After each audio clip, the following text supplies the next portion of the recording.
nangu am ñu ko nanguwul am ñoo xam ne ñu ngi koy saytu comme ni mu ko waxee tout à l'heure pendant ce temps le facilitateur docteur Cheikh Gueye mu ngi def le tour des maisons religieuses pour ñoom itam mu fexe leen rek imprégné leen ci la nga xam ne moo nar a nekk contenu waxtaan bi ci dialogue bi nga xam ne moo war a dox diggante acteurs politiques yi sur cette question Omar d'abord l'initiative d'abord c'est benn tradition on va dire républicaine boo xam ne l'ancien président Macky Sall moo ko institué woon le 28 mai son successeur maintenir la même date en temps de paix de parfaite paix on va dire ñu nar a sekkaat waxtaan bi entre acteur bu ànd comme bu àndul ak nguur gi fi nekk ñu sekk waxtaan xool naka la ñuy fexee rek ba ñoŋal le processus ak système électoral sénégalais bi lecture bi nga ci def lan la waaw di ko rafetlu xam nga sax ma koy rafetlu mooy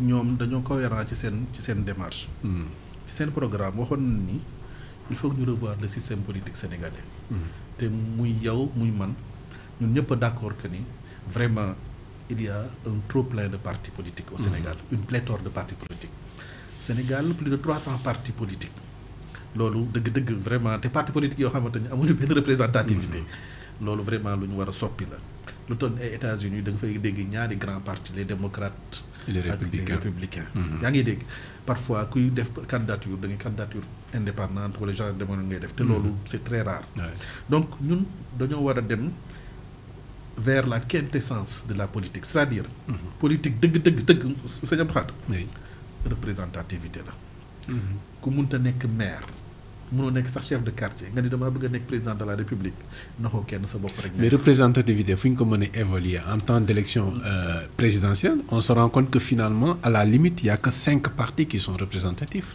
moo tax. les 5 partis. bu fekkee 300 sur 300 et quelques. les 295 fu ñu nekk man d'abord loolu d'accord. ñenn ñu ngi ci biir ay coalition et cetera. coalition ci boppam la ñu war a bannir ci espace politique bi. waaw mooy def dooley kii de dooley. coalition mooy tappale bi gën a màgg. c'est de l'entrepreneuriat politique. c'est-à-dire je crée un mouvement politique. wala un parti télécentre. awma benn militant. ma ñëw ni dama affilié ci coalition Diomaye président. c'est quoi l'objectif mooy bu Diomaye président gagné ñu sédd ma benn poste directeur général. wala benn poste ministériel. loolu mooy entrepreneuriat politique. loolu c'est à bannir xam nga lan la ñu war a encourager. mooy les primaires dans les partis politiques. nit ñi dem à la base compétir. au sein des partis politiques ñi nga xamante ne ñoo leen di voter ñu représenter seen parti au niveau des communes. ñi ñi nga xamante ne ñoom lañ voter ñu nekk ay députés. après ñooñu ñu ñëw ci parti bi def congrès ñu fal seen représentant mooy seen secrétaire général wala seen président. kooku représenté leen ci élection nationale yi. donc foofu la ñu war a dem pour man. il faut révolutionner la manière de faire de la politique au Sénégal. beneen bi dialogue bi li ma ci gën a rafetlu mooy. le fait que mu nekk dialogue bu inclusif. ñun kat ñoo wootee waxtaan. mais ñun dañuy def des projets de termes de référence mais vous avez la latitude d'amender ces termes de référence. pourtant lenn ci opposition nee nañu ñoom dañu xalaat ba def li ñuy def ba ci sax recommandation yi ñu war a jël ak directive yi ñu war a am yëpp. daanaka waxtaanee nañ ko avant dialogue di am. bon loolu xam nga waxi kii la rek yow ku la jox terme de référence ni la mën nga ko amender. c'est-à-dire mën nga ci def say observation mooy kay li ñu war a waxtaane kenn tënk ko c'est ouvert. en principe buñ ci defee loo xamante ni yow bëgg nga ñu waxtaane ko. te yow kenn defu ko ci terme de référence. mais am nga possibilité dolli ko ci. du dëgg. la preuve ñoom sax dañoo def consultation publique maanaam seen plateforme boobu ñu lancé. jubbanti citoyens yëpp am nañ possibilité. joxe seen avis man remplir naa ko également sama avis. bi ma koy remplir y avait plus de 6000 personnes yu ko remplir. donc kuy def noonu maanaam tëjuwu rek jël décision ba pare. loolu beneen bi mooy. dialogue bi c'est censé aboutir sur de nouvelles une nouvelle loi électorale. du dëgg la. on est d'accord que la loi ne dispose que pour l'avenir. mais ñi nga xamante ni ils appartiennent définitivement au passé. bu ñu buudee le dialogue national. ñooñu koy amul problème. xam dégg nga ma. la loi ne dispose que pour l'avenir. dialogue bi dafa war a aboutir ci loi yu bees. ñi nga xamante ni ils appartiennent définitivement au passé ñooñu bu ñu ñëwul ci dialogue bi day gën a ñoŋal dialogue bi. ñi nga xamante ni ñooy buudee ñooñu politique daf leen a dépassé wax naa ko waxati ko. là loolu bu amee est-ce que le kii caractère inclusif dina ci amati finalement. dina ci am xam nga lu tax. oui parce que ñoom rek duñu Sénégal. Sénégal politiciens yi ñoo ci gën a tuuti. couche sociale yi politique ñiy def politique ñoo fi gën a insignifiant sur le plan du nombre là. oui. donc Sénégal y a la société civile. y a le citoyen lambda. qui ne fait pas de la politique. ki nga xamante ni politique bi moom da koy subir. y a les familles religieuses moo tax sax sëriñ bi kooku kii di def. Cheikh Gueye docteur. ñooñu ñëpp ñoo ëpp poids ñi nga xamante ni ay pseudo candidat lan te nee nañ dañuy buudee le dialogue politique. ba pare loolu erreur gënu koo màgg. boo buudee place bi nga xamante ni foofu mën a waxee sa xalaat ñu tenir ko en compte. bu ëllëgee bu ñu jëlee décision ça s'applique à toi. te bu boobaa doo mën a wax fenn doo mën a juxu fenn. c'est ça mais ñu fàttali rek li nga xam ne mooy terme de référence yi ak objectif bi nga xam ne moom moo sabab dialogue bi mooy d'abord il faut que ñu réformer améliorer également li nga xam ne mooy système d'élection bi système électoral bi au Sénégal. waaye jox benn contenu le statut de l'opposition et de son chef. Le statut de l'opposition et de son chef. Financement des partis politiques, débattre également sur inscription automatique sur le fichier électoral. Comme 18 ans avec tu es inscrit automatiquement. Exactement, systématiquement, oui. Réviser le système de parrainage également. Il pose beaucoup de problèmes à des candidats. Chaque fois, nous pouvons décrier. Oui. Ils ont l'occasion de proposer quelque chose.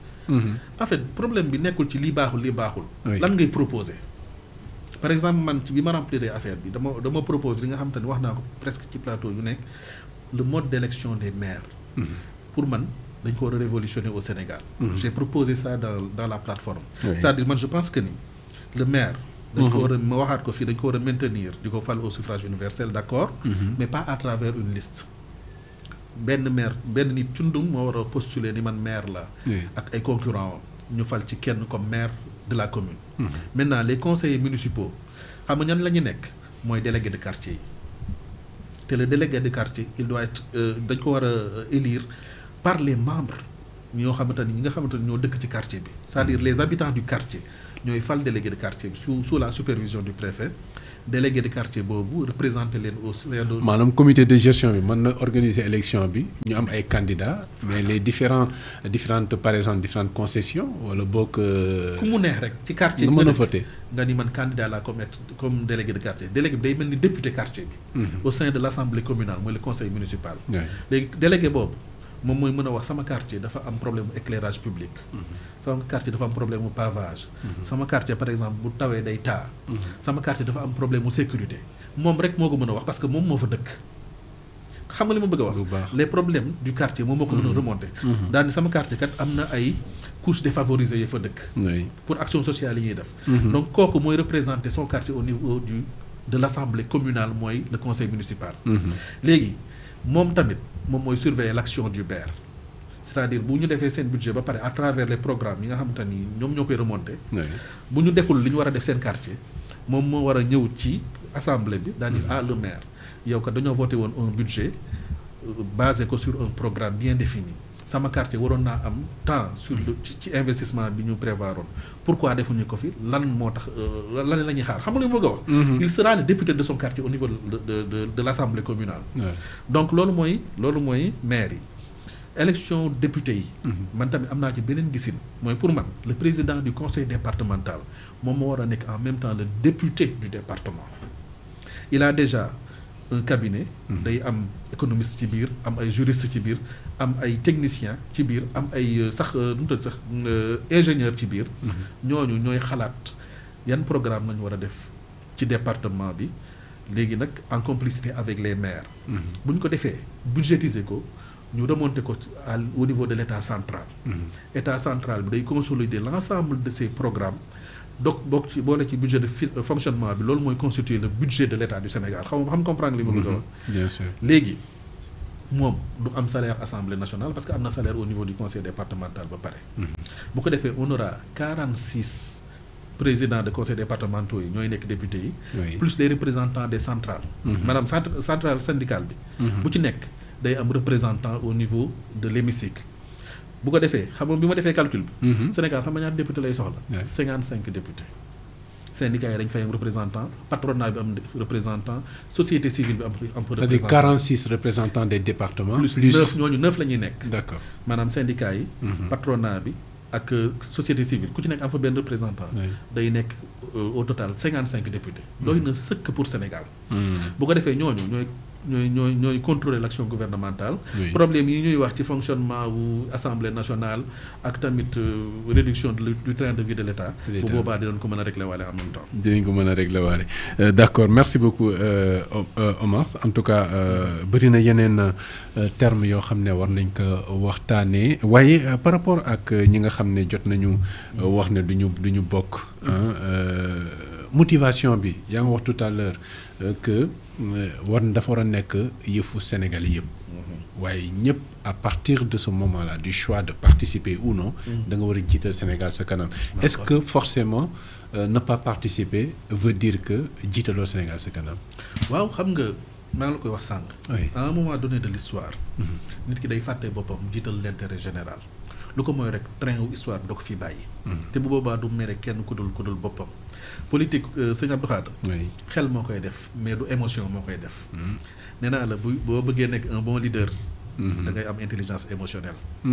du parce que c'est pas parce que dama mere Abdou Khadre rek. mere ko loo xamante ni c'est personnel que buñ ko transposer ci affaire fonctionnement wu état bi. damay continuer mer boobu. sama relation personnelle yi ma am ak Abdou Khadre. dama koy teg de côté. daal di jiital nag li nga xamante ne mooy intérêt état bi. intérêt nation bi. xam nga ba xam ni ma la bëgg a wax parfois on a des divergences. amul problème loolu warul tax ñu am animosité waaye adversité moo war a dox suñu diggante. te adversité bi dafa war a nekk lu xaw a sain. mooy divergence d'opinion foofu la war a yem. léegi le fait qu'on ne soit pas d'accord. ça ne veut pas dire que ni man dama war a toog rek loo wootee ma buude ko. la politique de la chaise vide comme on dit. liy tooy ni ko olof yi di waxee bu boobaa kon ci man lay jëm. xam nga ba xam comprendre li ma bëgg a wax li ma bëgg a wax mooy. ñi nga xamante ni dañ doon buude bu ñu amoon ay conseillers yu baax du ñu buude dañuy teew ci jataay ba waxee foofu seeni xalaat du ñu yem ci wax seen xalaat dañuy def ay documents daan ni ñun lii la ñuy proposer yéen lii ngeen proposer lii mooy suñu contre proposition. ñenn peut-être ne jàpp nañ ne dialogue mënul am si jamono boo xam ñu ngi def reddition des comptes boo xam ne ñu ngi tomal ay il y a une confusion quand même. xam nga reddition des comptes. oui parce que ñenn ñi à la base jàpp nañ ne c'est du règlement de compte. non amul règlement bu doon règlement de compte deneen lay demee. ñun assisté nañ fii. bi Macky Sall jëlee pouvoir bi. li mu njëkk a def mooy xool dignitaire parti PDS bi. de l'époque ñëpp. mu leen di def au nombre de 25. oui jàpp le kii. Karim Wade le fils d'Abdoulaye Wade tëj. ba pare di wuti ay preuves. ba pare xuuxal ñeneen ñi ni leen liste baa ñi nii. kaay leen nga xam du ñu tàll politique. loolu mooy véritable règlement de compte. ñii nag defuñu loolu. dañoo teg lépp ci yoon justice. moo leen di woo sur la base des rapports yoo xamante ni bañ koy def Macky Sall moo fi nekkoon c'est à préciser. rapport yoo xamante ni CENTIF moo ko def. du Ousmane Sonko moo ko def du Bassirou Diomaye Faye moo ko def CENTIF moo ko def ci bi fi Macky Sall di nekkee.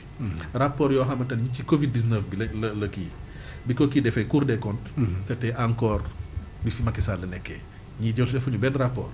mais rapport yooyu la justice yi exploité rek alalu mbooloo xam nu mu sant. bàyyi fa. donc loolu la ku jël alalu mbooloo nag bu ñu la toppee ëllëg.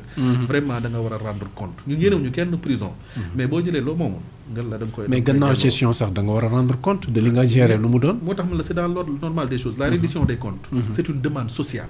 Sénégalais yi ñoo wax Bassirou Diomaye Faye ak Sonko ak ñi nekk au pouvoir di leen hé ñii il faut ngeen àtte leen ngeen saytu ni ñu yore woon suñu dëkk bi. ñu def reddition des comptes loolu benn la. beneen bi foog ñu àtte leen pour suñu doom yi ñu boom plus de 80 Sénégalais yi ñu fi rey. loolu moom foog ñu leeral ko. donc loolu ça n'a rien à voir avec le dialogue bi c'est pour déterminer. maa ngi la ko wax sànq la loi ne dispose que pour l'avenir. c'est pour déterminer le fonctionnement de la scène politique. dans l'avenir. te ñoom mënoon leen ci bañ a fekk mënoon nañ def référendum rek. def ci point yi ñu bëgg a def yëpp ñoo am majorité. ñoo approuvé comme ni ñu ko waxee bu ñu defoon référendum ça va passer comme une lettre à la poste. mais le fait que ñu invité ñëpp ci benn table mooy wane ni ñoom yaatu nañ dënn bëgg nañ déglu ñëpp. donc li vraiment c'est à encourager. c'est à encourager dernier aspect balaa ñuy génn ci politique bi dugg ci wàllu économie bi rawatina ci